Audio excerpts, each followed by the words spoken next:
दोस्तों, हिटलर 1889 में ऑस्ट्रेलिया के ब्रेनाउ नगर में जन्मे थे। उन्होंने विश्व युद्ध के पूरे समय में कई काम किए थे, जो बाद में अप्रामाणिकता और अपने आदर्शों के प्रति विपरीतता और आतंकवादी विचारधारा का पता चलाने के लिए प्रमाणित हुए। हिटलर की पहली प्रमुख कार्रवाई में से एक उनकी सेना की सेवा थी। पहले तो इन्होंने ऑस्ट्रेलियाई हंगरी सेना में सेवा की, जहां उन्हें मेष युद्ध में लड़ना पड़ा। बाद में पहले विश्व युद्ध के बाद जब हिटलर जर्मनी में बस गए तो उन्होंने जर्मन सेना की सेवा की और एक सैनिक के रूप में प्रख्यात हुए। इसके बाद हिटलर को राष्ट्रीय समाजवादी नेता अंतोन ड्रेसलर के अधीन संगठन में शामिल होने का अवसर मिला। यह संगठन हिटलर के राजनीतिक उद्देश्यों और अपने बारे में विचारधारा का प्रचार करने के लिए महत्वपूर्ण साधन बना।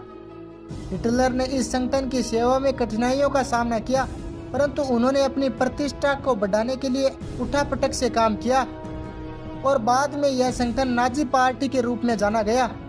अगले कई वर्षों में हिटलर जर्मनी राष्ट्रीय समाजवादी नाजी पार्टी का प्रमुख बनकर उभरा। उन्होंने अपने भाषणों के माध्यम से जर्मन जनता को आकर्षित किया और उन्हें अपने आतंकवादी और जातीयता के सिद्धांतों की मान्यता दिलाई। वे यह दावा करते थे कि जर्मन जाति सबसे उच्च है।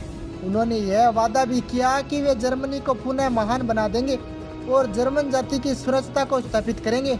इसके साथ ही हिटलर ने राष्ट्रीय समाजवादी पार्टी को मजबूती से संगठित किया और उन्होंने पार्टी के सदस्यों की संख्या बढ़ाई, सैनिक बाल सेना और राष्ट्रीय महिला संघ की स्थापना की और अन्य संगठनों को भी प्रभावित किया।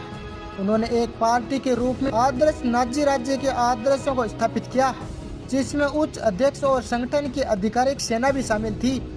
इन सभी प्रयासों के बीच हिटलर ने अपनी अप्रमाणिकता और अत्याचारी व्यक्तित्व को प्रदर्शित किया।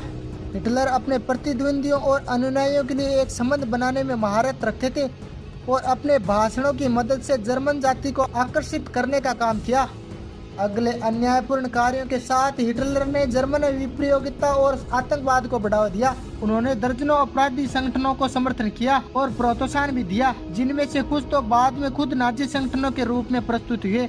हिटलर के बिहेवियर को देखते हुए कहें तो दूसरे विश्व युद्ध से पहले हिटलर ने एक आतंकवादी, जातीयवादी और प्रजातांत्रिकवाद के दुष्प्रचार के माध्यम से जर्मन समाज को अपने अंदर आकर्षित किया। उन्होंने नाजी पार्टी को मजबूत और संगठित भी किया, जिससे वे जर्मन राजनीति में प्रभावित हुए और अपने आप को जर्मनी के आर्य जाति का मसीहा माना गया। हिटलर की इन कार्यवाहियों ने दूसरे विश्व युद्ध की घटनाओं का एक महत्वपूर्ण आधार बनाया, जिससे उनका योगदान नकारात्मक और अनुकरणीय था। वीडियो पसंद आए तो वीडियो को लाइक जरूर करें और ऐसे इफेक्ट और हिस्ट्रिकल वीडियोज को देखने के लिए आप इस चैनल को सब्सक्राइब जरूर कर लें।